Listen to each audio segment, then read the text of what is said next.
नमस्कार, आप सभी का एक बार फिर से स्वागत है आपके अपने चैनल निकिता वशिष्ठ में।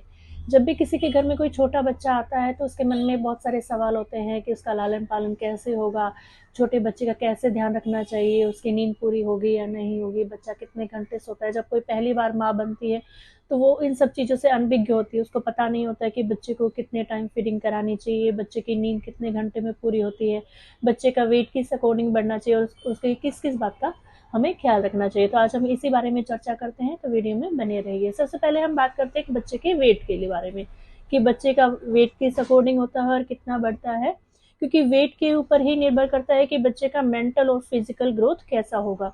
जब कोई भी बच्चा पैदा होता है तो उसका नॉर्मल वेट होता है 2.5 किलो से लेके 4 किलो तक। बच्चा जब पैदा हो जाता है तो उसका पहले हफ्ते तक उसका वजन थोड़ा कम होता है, मतलब वजन वो कम करता है, बच्चा वेट लूज करता है। लेकिन 1 हफ्ते के बाद बच्चा दोबारा से अपना नॉर्मल वेट जो उसका पैदा हुआ था वही वाला वेट गेन कर लेता है। उसके बाद धीरे धीरे 15 दिन के बाद उसका वेट बढ़ने लग जाता है। तो ये वेट बढ़ने की जो प्रक्रिया होती है, हर हफ्ते बच्चे का वेट जो होता है 150 से 200 ग्राम तक बढ़ना चाहिए। मतलब महीने में मान लो आप 600 से 700 ग्राम तक वेट बच्चे का बढ़ना चाहिए एक महीने के अंदर। तो ये एक नॉर्मल ग्रोथ के अंदर आएगा, मतलब वो एक नॉर्मल ग्रोथ का क्राइटेरिया पूरा कर जाएगा। तो ये बच्चे के वेट के अकॉर्डिंग हुआ कि बच्चे का वेट इतना बढ़ना चाहिए। वेट का जो रेशो होता है वो नॉर्मल इसी पे डिपेंड करता है। अब बात करते हैं कि बच्चे की फीड के बारे में, कि बच्चे का पेट भर रहा है कि नहीं भर रहा है, बच्चा प्रॉपरली फीडिंग ले रहा है कि नहीं ले रहा है। तो मदर को या फिर जो फीडिंग मदर है उसको कैसे पता चलेगा कि बच्चे का पेट भर रहा है कि नहीं भर रहा है। तो उसको हर 2 से ढाई घंटे में बच्चे को फीडिंग करानी चाहिए। बच्चा दिन में 7 से 8 बार फीडिंग लेता है। और दूसरा ये कि बच्चा हर 15 से 20 मिनट जब भी फीडिंग लेगा तो 15 से 20 मिनट तक सकलिंग करेगा, मतलब दूध पिएगा, तो उससे उसका पेट भर जाता है। इस प्रकार भी पता कर सकते हैं कि बच्चे का वेट बढ़ रहा है कि नहीं बढ़ रहा, उसकी जो वेट ग्रोथ मतलब होती है ना, उसका रेशियो प्रॉपर है कि नहीं, कि बच्चा हर महीने जो आपका आइडियल वेट है उतना गेन कर रहा है कि नहीं कर रहा है, बच्चे का वेट जो है 150 से 200 ग्राम तक बढ़ रहा है कि नहीं बढ़ रहा है। तो उसी पे डिपेंड करता है कि बच्चा अच्छे से फीड ले रहा है, बच्चे का वेट अच्छे से बढ़ रहा है, तो इसी पे डिपेंड करता है। बच्चा रात में भी उठकर फीड लेगा, 2 से 3 बार बच्चा रात में उठकर फीड लेता है। दूसरा, अगर बच्चा फीड ले रहा है तो उसको प्रॉपरली वो सकलिंग कर पा रहा है कि नहीं पा रहा, उसकी जो फीडिंग है वो प्रॉपरली हो पा रही है कि नहीं हो पा रही है। तो ये कैसे जानेंगे कि बच्चा कम से कम 7 से 8 बार यूरिन पास करेगा दिन के टाइम में, और 2 से 3 बार यूरिन पास करेगा रात के टाइम में। तो इससे भी पता चलता है कि जो बच्चे का इनपुट है और आउटपुट का रेशो जो आइडियल है क्राइटेरिया वो मेंटेन कर रहा है। मतलब अगर बच्चा 7 से 8 बार दिन में बाथरूम जा रहा है और रात में 2 से 3 बार बाथरूम जा रहा है, तो इसका मतलब बच्चे की जो फीड है, जो बच्चे का पेट है, वो प्रॉपरली भर रहा है। तो इससे भी नई नई जो मदर्स हैं वो इसका आइडिया ले सकती हैं। थर्ड आता है बच्चे की नींद के बारे में, कि बच्चा प्रॉपरली सो पा रहा है कि नहीं सो पा रहा है। तो इसके लिए क्या करेंगे कि जो बच्चा होता है उसको 14 से 17 घंटे की नींद जो होती है, जो 3 महीने तक के बच्चे होते हैं, 0 से 3 महीने के बच्चे के बारे में हम यहाँ पे चर्चा कर रहे हैं। तो जो बच्चा होता है वो 14 से 17 घंटे तक नींद लेता है।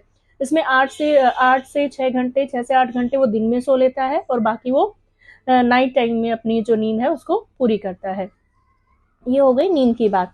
अब आप बात कर लेते हैं बच्चे के बाथ पैटर्न की, कि बच्चा को जो नहलाना है वो कैसे नहलाना है, कब नहलाना है। ठीक है,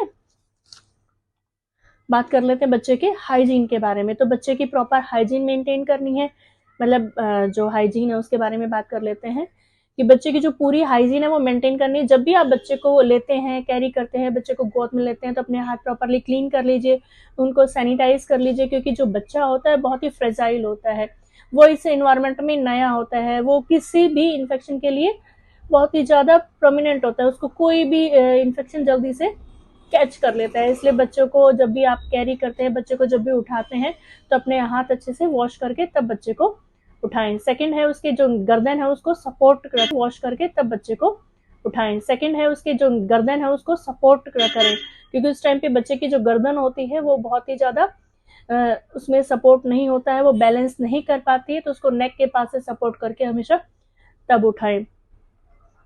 और दूसरा ये कि बच्चे को जो डायपर पहनाने के बहुत सारे कंफ्यूजन होते हैं कि बच्चे को डायपर पहनाना चाहिए या नहीं पहनना चाहिए।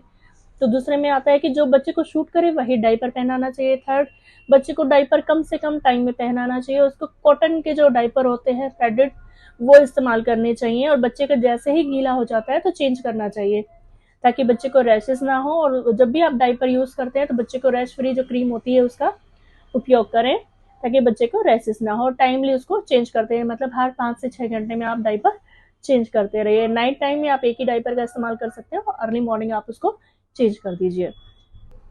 बाथिंग पैटर्न के लिए कि बच्चे को नहलाना चाहिए नहीं नहलाना चाहिए, जब तक बच्चे की अम्बिलिकल कॉर्ड डिस्कनेक्ट नहीं हो जाती है, मतलब टूट नहीं हट नहीं जाती है, बच्चे की जो गर्म नाल होती है वो जब तक हट नहीं जाती है तब तक बच्चे को नहलाना नहीं चाहिए। उसको स्पंजिंग करनी चाहिए, मतलब आप हॉट वाटर में कपड़ा डिप कीजिए, कॉटन का कपड़ा या फिर जो आपके स्पॉन्जेस होते हैं उनको डिप कीजिए, उसको क्लीन कीजिए। और जो ध्यान रखिए जो कोड एरिया है, जो नाप वाला एरिया है जहाँ पे गर्म नाल है वहाँ पे गीला नहीं होना चाहिए। वहाँ पे आप ना तो कोई तेल अप्लाई करेंगे ना ही मालिश करेंगे, बच्चे को तब तक मालिश भी नहीं करनी है।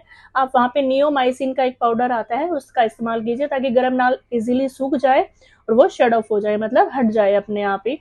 तो हमारे कहने का तात्पर्य यहाँ पर ये है कि जब तक गर्म नाल बच्चे की शेड ऑफ नहीं होती है तब तक बच्चे को नहलाना नहीं चाहिए। प्रॉपरली जो बात होती है वाटर बाथ वो नहीं देना चाहिए, तब तक उसको स्पॉन्ज बाथ ही देनी चाहिए, परंतु आप हाइजीन अच्छे से उसकी मेंटेन कीजिए, उसकी क्लीनलीनेस मेंटेन रखिए।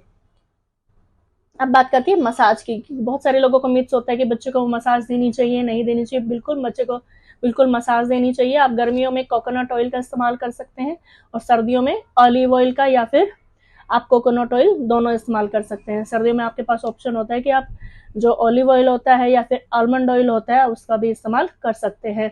दूसरा ये है कि मसाज देते वक्त बच्चों को थोड़ी लेग को बेंड करके या फिर हाथों को बेंड करके ये एक्सरसाइज करानी चाहिए। इससे बच्चे की जो मूवमेंट होती है वो अच्छी हो जाती है, बच्चों की जो बोन्स होती हैं वो हेल्दी हो जाती हैं, बहुत ही मजबूत हो जाती हैं और बच्चे को गैस पास करने में भी हेल्प मिलती है।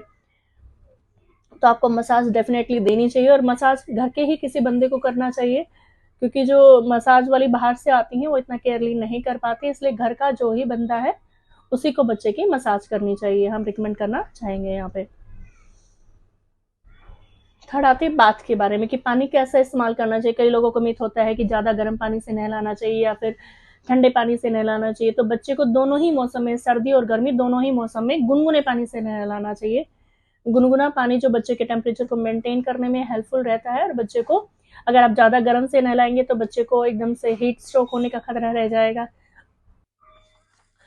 तीसरी एक सबसे इम्पोर्टेंट बात होती है कि बच्चे को बर्पिंग जरूर करानी चाहिए। जैसे ही नई नई मदर होती है उनको पता नहीं होता कि बच्चे को डकार दिलाना कितना जरूरी होता है। तो जब बच्चा फीड ले रहा होता है तो उसमें इन्वायरमेंटल एयर बच्चे के अंदर चली जाती है। फीड देते वक्त, दूध पीते हुए, सकलिंग करते हुए जो इन्वायरमेंट की एयर होती है वो बच्चे की फीडिंग के साथ चली जाती है। तो बच्चे को अपने कंधे से लगा के उसको सहलाना चाहिए ताकि वो बच्चा 5 से 10 मिनट तक, ताकि बच्चा बर्फ ले ले, मतलब डकार आ जाए। जब बच्चे को डकार आ जाए तभी आप बच्चे को दोबारा लेटाइए।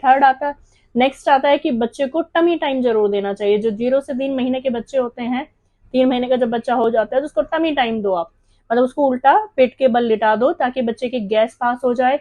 इससे 3 फायदे होते हैं, बच्चे की गैस भी इजीली पास हो जाएगी, बच्चे का जो पाचन होता है वो इम्प्रूव हो जाएगा, और नेक्स्ट होता है कि जो बच्चे की जो नेक होती है वो बैलेंस करना सीख जाएगी, उसका सपोर्ट सिस्टम जो होता है वो अच्छा हो जाएगा, बच्चा नेक बैलेंस करना इजीली सीख जाएगा।